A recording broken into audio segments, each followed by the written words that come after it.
நான் நேற்று பூசையில சொன்னேன், நமக்கு கண்ணுக்கு தெரிஞ்சு எத்தனை திருச்சபை இருக்குது?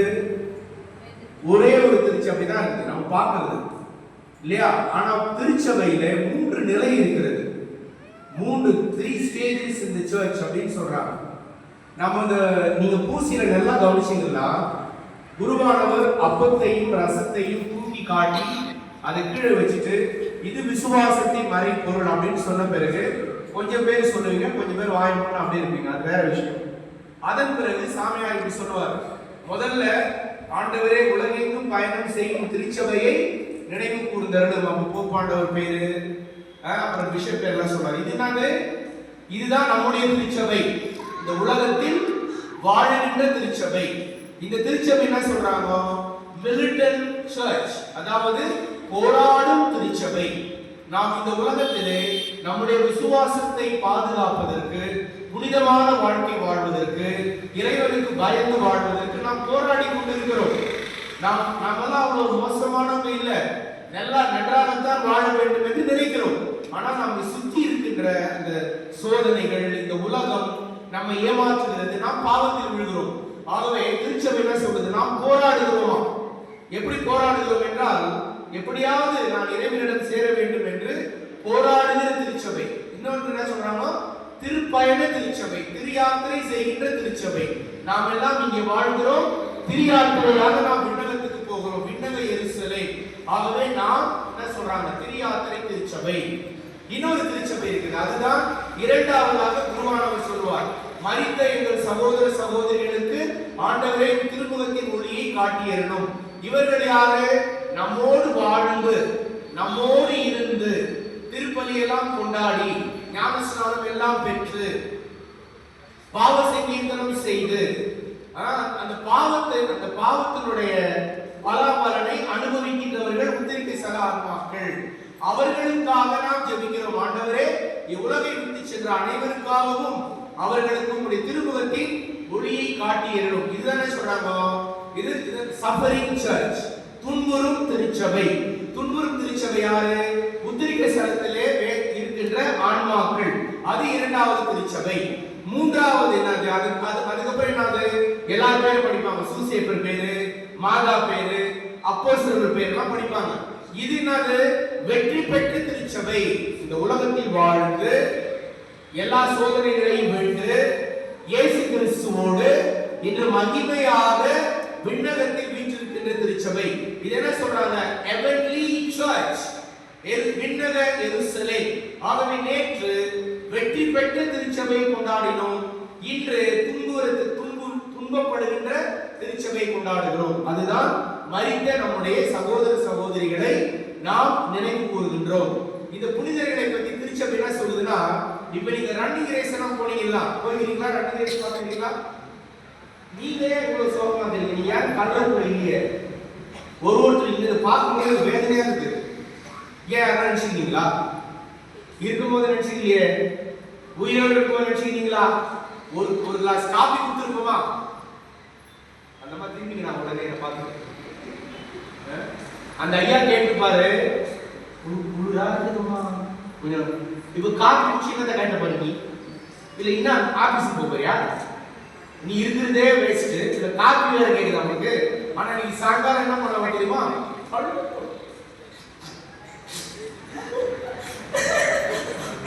எங்க வீட்டுக்காரருக்கு காபி தான் குடிக்க ஊத்துவாங்க. வெளிவேட கூட்டம், வெளிவேட கூட்டம். உயிரோடு இருக்கும்போது ஒருவேளை சோத்துக்கு காத்துட்டு இருப்பாங்க, சாப்பாடு கொடுத்துக்க மாட்டாங்க. இன்னைக்கு எங்க அப்பாவுக்கு கேசரி பார்த்து ரொம்ப பிடிக்கும், நல்லா இலை ஃபுல்லா போட்டு நம்ம கட்டிட்டு வந்துடும். சரி தானே? இனி கல்லறைக்கு போங்க, ஆனந்த பவன் மாதிரி இருக்கும். எல்லா கல்லறையும் இன்னைக்கு குடிப்பி உபகாரம். வடைனா, இட்லினா, தோசைனா. எங்க பாட்டி ஒண்ணு செய்ய, எங்க மாமன் பொடி போடுவார். எங்க பாட்டி என்ன பண்ண, இவ்வளவு பெரிய டப்பா பொடி வாங்கி பல்ல கொட்டி சௌரி சௌரி அது பொத்தி மனம் போட்டு வந்துடும். ஒரு சிலர் கரெக்டா பண்ணுறா, கரெக்ட் எப்படி சாப்பிடுங்க தான் தெரியும் தெரியும். உயிரோடு இருக்கும்போது அவர்கிட்ட பேச கூட மாட்டாங்க. இல்லை அந்த அம்மா பொம்பளை கூட புரிகிறாங்க. செத்த பிறகு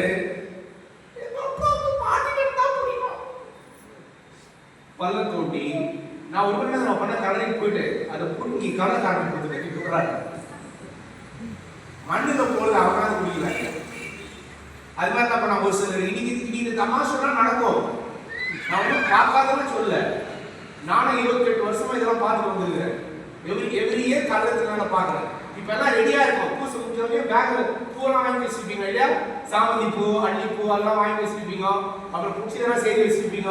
எல்லாம் சேர்த்து வச்சு பூசை முடிஞ்சவங்க அங்க போயிட்டு இதுல பட்டாக்கி வேற அந்த ஆளு அவஸ்தை தாங்க முடியாம செத்து சுண்ணாம்பா போய் அங்க நிம்மதியா தூங்குறாரு. அங்க இவன் 1000 இருக்கும். இருக்கும் போதுதான் அவன் வெட்சம் செத்த பேர். அதனால இதுதான் இரண்டாவது துன்பப்படுகின்ற திருச்சபை நாம் கொண்டாடுறோம். அப்ப திருச்சபை என்ன சொல்றது? அந்த புனிதர்கள் எப்படின்னா, நம்ம இந்த ரன்னிங் ரேஸ் எல்லாம் பார்த்தா ஓடுவாங்கல்ல, ஏ வா வா கமான் கம் கம் ஓட ஓட ஓட கை தட்ட பாருங்க, கை தட்டுங்க, வந்து என்ன கொஞ்சம் வா வா வா. அதுதான் புனிதர்கள் என்ன பண்றாங்களா, மோட்சத்துல உட்கார்ந்துட்டு நம்ம என்கரேஜ் பண்றாங்க. வந்து இன்னும் கொஞ்ச நாள் தான், வா வா, ஒண்ணும் பண்ணாத இங்க வரணும். நம்ம என்ன பண்றோம்? கை தட்டுறதே கேக்குது இல்ல, உலக தட்ட கேட்கிறோம். புனிதர்கள் காத்துல இருக்கிறாங்க, கை தட்டுறாங்க, வா வா வா வா வா வா வந்து இன்னும் கொஞ்சம் தூரம் வண்ட அவர் புனிதர்கள் நமக்காக காத்து கொண்டிருக்கிறார்கள். அந்த அழைத்தலை இழந்தவர்கள் தான் இன்று நாம் கொண்டாடுகின்ற சகல ஆன்மாக்கள். இன்றைய முதல் வாசகம் சாலமோன் நூலிலிருந்து எடுக்கப்பட்டது. முதல்ல இந்த திருவிழா எப்படி வந்து தெரியும்? இந்த திருவிழா 5ஆம் நூற்றாண்டு வரை இல்ல. அதன் பிறகு திரித்தெத்து சங்கம், என்னமா உட்காரு, எங்கன்னா லேட்டா உட்காரு சீக்கிரம்.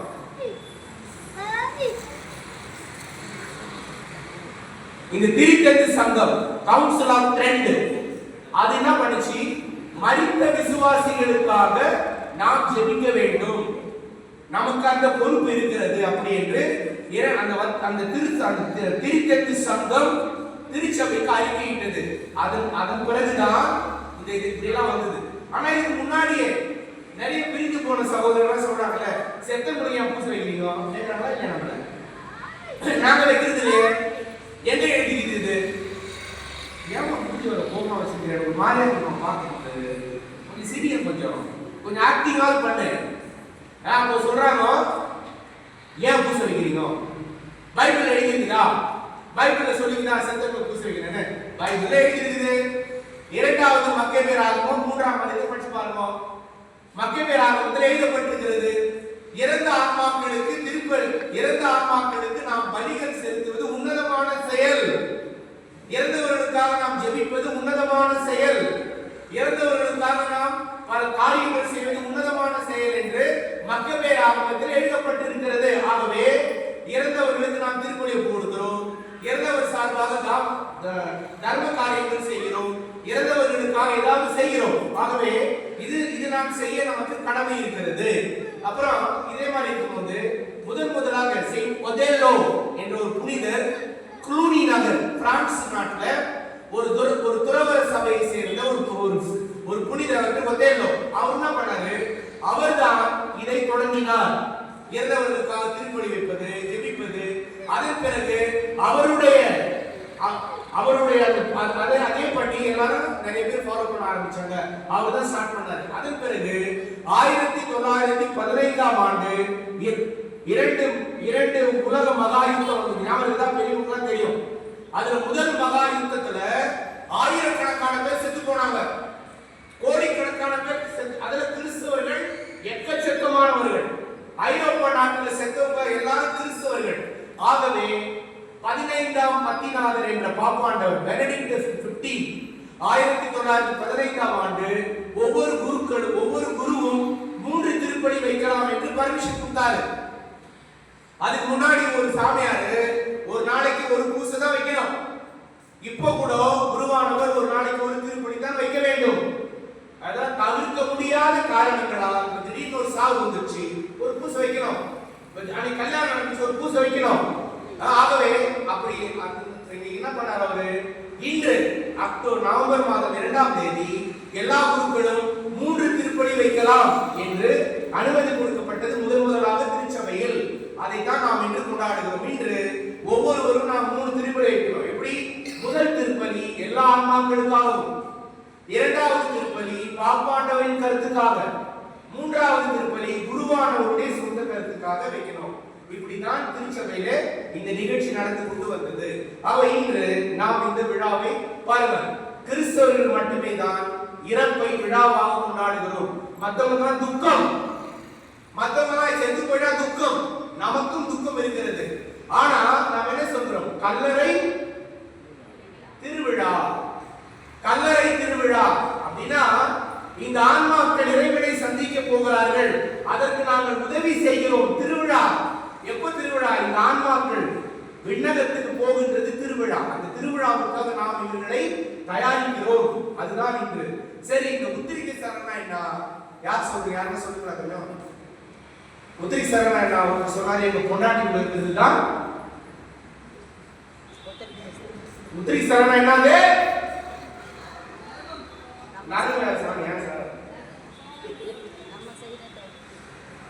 சாமி, நான் உங்களை கேட்ட உத்திரிக்கை சாலை இருக்குது என் பக்கத்துல உட்கார்ந்து. அவர் உத்திரிக்கை சாலை யாரு? பொம்பளை ஒரு மாதிரி பாக்குறீங்களே. அதே மாதிரி அந்த அம்மாவுக்கு யார் உத்திரிக்கை ஸ்தலம்? அவரு. உத்திரிக்கை ஸ்தலம் என்ற வார்த்தை லத்தீன் மொழியில புர்கதோஸ். என்னது? தோசை இல்ல, சாயங்காலம் வைக்கிறது இப்பவே ஞாபகம் வச்சுக்கணும். புர்கதோஸ் அப்படின்னா இங்கிலீஷ்ல பியூரிஃபையிங், தமிழ்ல சுத்தப்படுத்துதல், ப்ளீச் பண்றது, ப்ளீச்சிங். அது சிம்பிளா உதாரணம் சொல்லணும்னா, நம்ம கிட்ட நல்ல ஒரு பட்டு புடவை, கல்யாண பட்டு புடவை இருந்துச்சுங்களேன். அந்த பட்டு புடவையில ஏதோ ஒரு கல்யாணத்துக்கு போயிட்டு வந்து பொஃபேல சாப்பிடும் போது ரசகுல்லா ஜீரா மேல ஊத்திடுச்சு. என்னது? நம்ம தான் கட்டு கட்டுவோம் என்ன வெளியே போனா, ரசகுல்லா ஜீரா ஊத்திடுச்சு. நீங்க நல்லா நல்லா துவைச்சிங்க, ஆனா அந்த கரை போகவே மாட்டேங்குது. அந்த கரை போறது என்ன பண்ணீங்க? பெட்ரோல் வாஷ் பண்ணணும், இல்லைன்னா வெள்ளாமையில வச்சு வேக வைக்கணும். அப்பதான் என்ன ஆகும்? அந்த கரை போயிடும். துவைச்சிட்டீங்க, ஆனா அந்த கரை. இன்னும் சிம்பிளா சொல்றேன்னா, வெள்ளை ட்ரெஸ் போட்டுக்கிறோம், வெள்ளை ட்ரெஸ்ல திடீர்னு ஒரு வாழைக்கரை போகாது. அது என்ன பண்றாங்க? பெட்ரோல் வாஷ் கொடுக்குறாங்க. அதே மாதிரி இப்ப இந்த ஆன்மாக்கள்லாம் யாரு?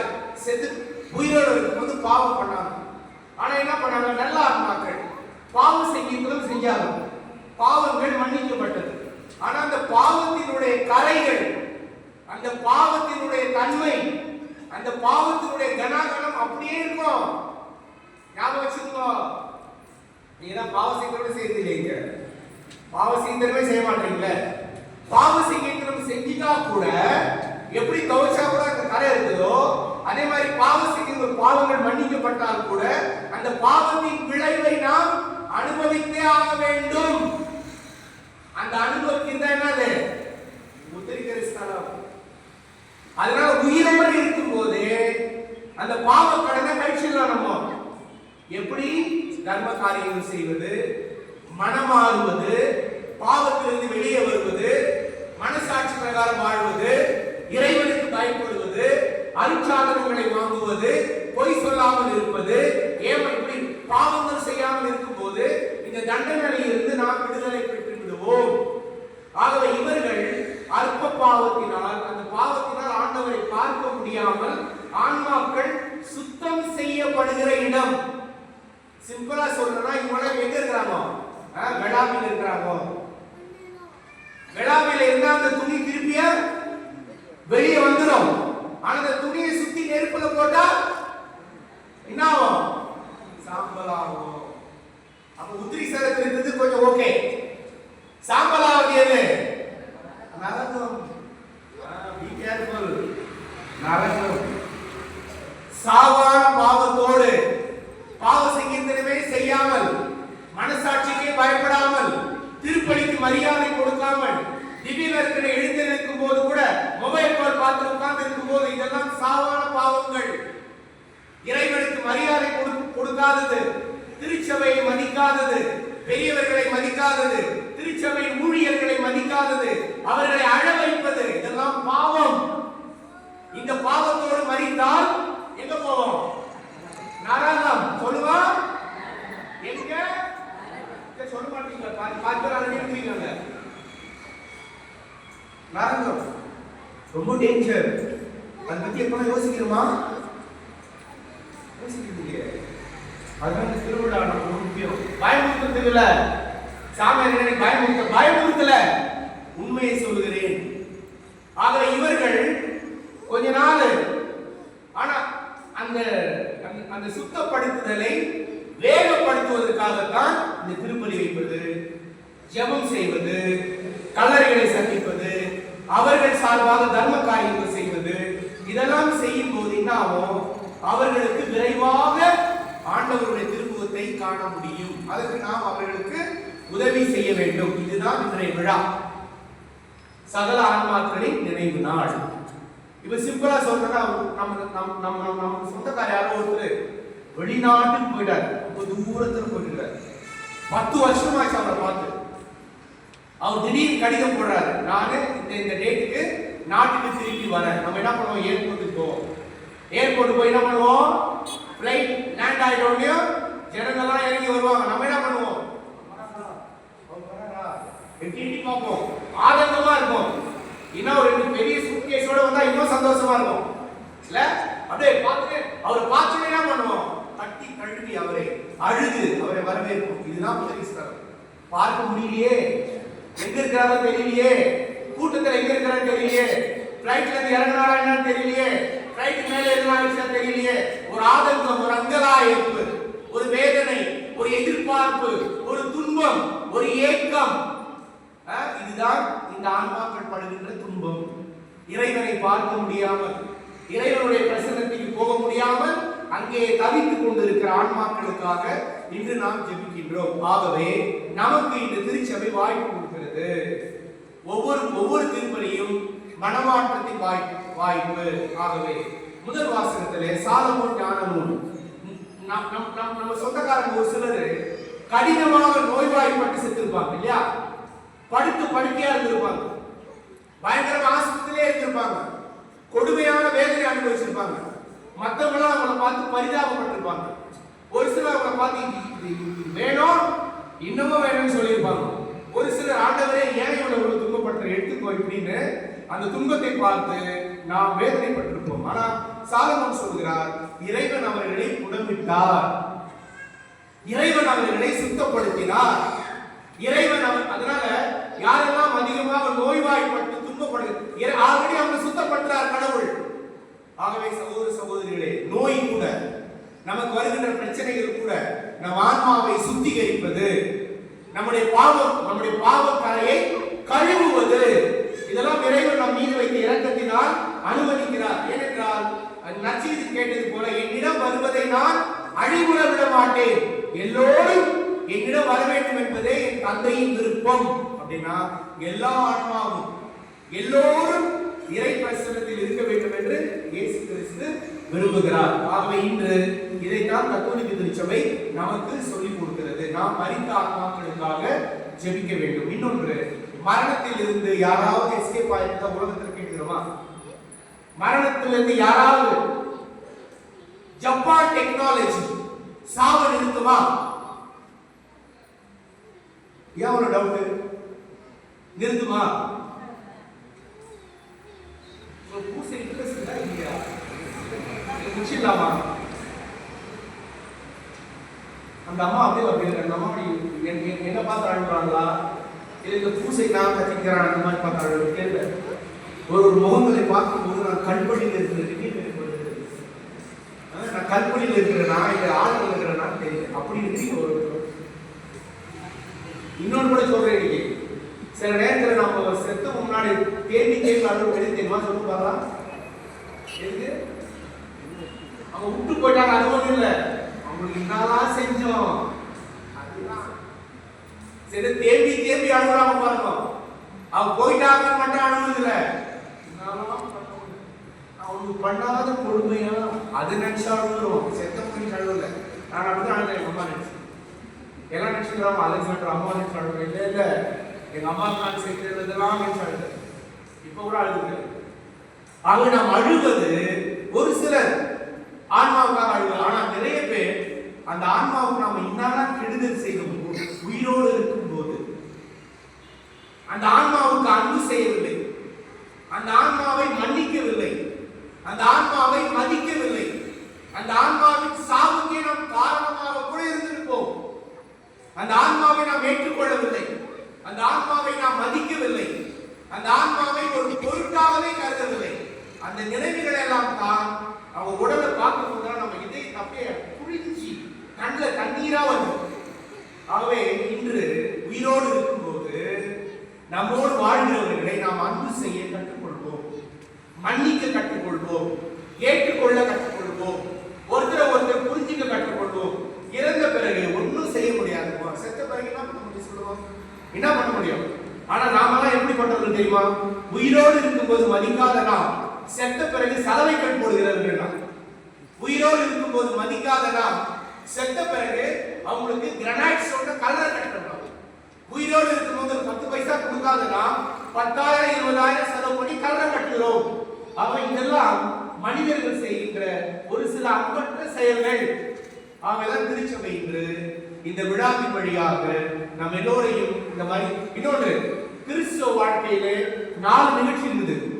அந்த 4 நிகழ்ச்சி எஸ்கேப் ஆக முடியாது. 4 நிகழ்ச்சி எல்லாரும் சந்திக்க வேண்டும். சின்ன பசங்க இருந்து எல்லாரும், மனிதனாக பிறந்த எல்லாரும், குறிப்பா நாம் இந்த 4 நிகழ்ச்சி நம்ம வாழ்க்கையில் நடந்தது. என்னது?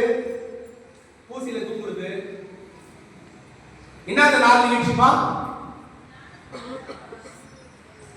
எப்போதும் கரெக்டா ஆன்சர் சொல்வேன், நீ தப்பா சொல்ற. இந்த 4 நிகழ்ச்சி நம்ம கோயம்புத்தூர்ல ரொம்ப புத்திசாலிங்க சொல்லுங்க. இந்த 4 நிகழ்ச்சி யாருக்கு தெரியாது? ஒருத்தர் பிஸியா இருக்கிறார் பாருங்க. அடுத்த பாட்டு என்ன போகணும் யோசிக்கிறீங்க, பிரசங்க சீக்கிரம் முடியும் ஃபாதர். நீ நான் என் டியூர் ஓடிக்கிறேன் தலையில. நாம என்ன பாட்டு பண்ணலாம் யோசிச்சு பேப்பர் திருப்பிட்டு நீ என்ன பேசிட்டு. இன்னொரு அம்மா பேப்பர் வச்சிருக்கீங்க. இந்த ஆளு இன்னும் ட்ரை பண்ணி டிரான்ஸ்ஃபர் ஆகல, எங்கே தரான் யோசிக்கிறாங்க. ஒருத்தர் ஒரு யோசனை தராங்க.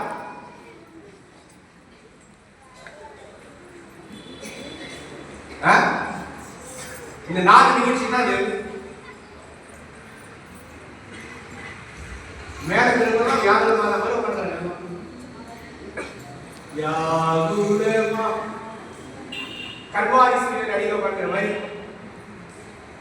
ஒரு நிகழ்ச்சி இருக்கு. என்ன 4 நிகழ்ச்சி? முதல்ல சாவு. எல்லாரும்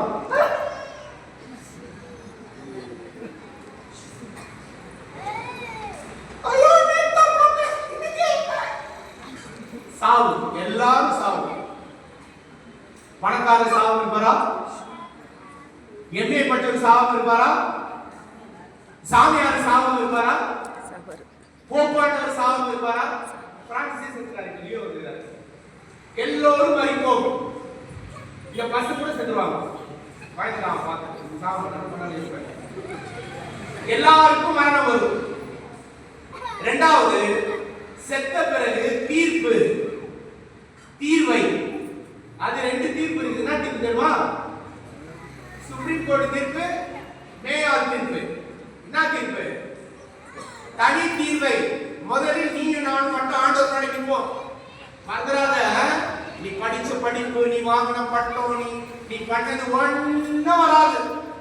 எதெல்லாம் கூட வர தெரியுமா? நீ ஏமாத்துறது, நீ பொய் சொன்னது, யாரெல்லாம் கண்ணீர் விட வச்சது, யார் பேரெல்லாம் கெடுத்தது, யார் பேரெல்லாம் கதை கட்டி விட்டது, யார் சமாதானத்தை நான் நாசமா பண்ணது, யார் குடும்பத்தை அழிச்சது, இதெல்லாம் பின்னாடி வரும். இதெல்லாம் அப்படியே பின்னாடி நிற்கும். உங்களுக்கே தெரியாது. நான் பண்ணது யாருக்குமே தெரியாது. நான் சீல் போட்டுல அமைச்சர் போஸ்ட்ல ஆண்டவர் எப்படி தெரியும்? தெரியும், அவருக்கு தெரியும். அவை நான் பண்ணது எல்லாம் எல்லா கெடுதலும் பின்னாடி நிற்கும். தனியா நிற்கும் ஆண்டவர் முன்னாடி நிர்வாணமாக. அது என்ன சொல்றாங்க? பொண்ணுக்கு தான் போர் அடிக்குது. What bro you are shouting. நாங்க ஏன் கொண்டு வந்தது? நாம ஏ வந்து இப்போ வந்து என்னது ஆர்டிபிஷியல் ஸ்டூபிடிட்டி என்னது ஆர்டிபிஷியல் நாமலாம் ஆர்டிபிஷியல் இன்டெலிஜென்ஸ் இருக்கிறோம். நீங்க தனி தீர்வை பொது தீர்வைனா என்ன நீ கதை விட்டுறீங்க. ஏஐ சாவடிக்கிறமா சொல்லு. ஏஐ உங்களுக்கு மோட்சம் வாங்கி கொடுத்துறமா? மோட்சம் மாதிரி படம் போட்டு காட்டும். ஆகவே ஆண்டவர் முன்னாடி நிற்கும். ஆண்டவருக்கு உங்களுக்கு தான் சீக்ரெட். நீ என்னதான் செஞ்ச எங்க அப்பா கூட தெரியாது, அவருக்கு தெரியும். எங்க வீட்டுக்காரருக்கு கூட அவருக்கு தெரியும். யாருக்குமே தெரியாது, அவருக்கு தெரியும். நிர்வாணமா நிற்போம். நம்ம ஏமாற்றி நாம இரக்கம் இல்லாத செய்த செயல்கள், பணத்துக்காக மட்டுமே என்னெல்லாம் செஞ்சோம், எப்படியெல்லாம் அந்த பணத்தை சேர்க்க வேண்டும் என்று என்ன திருட்டு வழியில எல்லாம் செஞ்சோம், எல்லாம் ஆண்டவருக்கு தெரியும். கூட இருந்தவங்க தெரியாம இருக்கலாம். ஒரு வேலை நீ செஞ்ச திருட்டு வேலை எல்லாம் யாருக்கு தெரியும்? ஆண்டவருக்கு. நீ செஞ்ச எல்லா திருட்டு வேலையும் அவருக்கு தெரியும். அதுதான் சொல்றாங்க தனி தீர்ப்பு. உனக்கு ஆண்டவருக்கு மட்டும் அப்ப தீர்ப்பு கொடுத்துருவாரு. இவ்வாறு கோயிங் தேர். இன்னொன்று என்னது? பொது தீர்வு. எல்லாரும் எக்காலம் முழங்க, வானதூதர்கள் வர, கல்லறையில் திறக்க, மரித்தவர்கள் அனைவரும் எழுந்து வந்து ஆண்டவர் மன்னிப்பாங்க. அதான் ஜெனரல் ஜட்ஜ்மென்ட். அப்பதான் ஆண்டவர் சொல்றார், நீங்கெல்லாம் இடப்பக்கம் போங்க, நீங்கெல்லாம் வலப்பக்கம் போங்க. ஏன்? நான் ஞாயிற்றுக்கிழமை 8 மணிக்கு பூசிக்கு வந்தேன், நீ தயவு செய்து அந்த பக்கம் போயிடு. நான் பூச வச்சேன், நீ தயவு செய்து கண்ணூர நீ போ. வலப்பக்கம் இருக்கிறவங்க யாரு? ஆண்டவருடைய வருகைக்காக காத்திருந்து எளியவர்களில் ஆண்டவரை சந்தித்து நல்ல காரியங்களையே செய்து கடவுளுக்காக வாழ்ந்தவர்கள். இந்த பக்கம் இவ்வுலகத்தில் இருந்தார்கள், கடவுளை மறந்த வாழ்க்கை. இவர்கள் எரி நரகத்திற்கும் இவர்கள் நித்திய பேரின்பத்திற்கும் அனுப்பப்படுவார்கள். இதென்ன சொல்றாங்கன்னா லத்தீன் மொழியில நோவிசிமோ. அப்படின்னா கடைசி நிகழ்வுகள், மனித வாழ்க்கை நடக்கின்ற கடைசி நிகழ்வுகள். மரணம், தீர்ப்பு, நரகம், மோட்சம். இந்த நாலு நமக்கு எல்லாம் இதை நம்புறீங்களா? நிச்சயமா. அப்ப மனமாறுங்களே, அப்ப மனமாறிடுவோமே, பாவசிக்கிறது செய்யலாமே, ஏமாத்தாம இருக்கலாமே, பொய் சொல்லாம இருக்கலாமே, மத்தவங்க பேரை கெடுக்காம இருக்கலாமே, பிளான் பண்ணாம இருக்கலாமே. இதெல்லாம் நடக்க போகுது, இதெல்லாம் நடக்குது. அதையெல்லாம் நினைவுபடுத்துவதற்காகத்தான் இன்றைய திருச்சபை இந்த விழாவை கொண்டாடுகிறது. 2வது வாசகத்திலே புனித பவுல் அடிகளார் அழகாக சொல்கிறார்.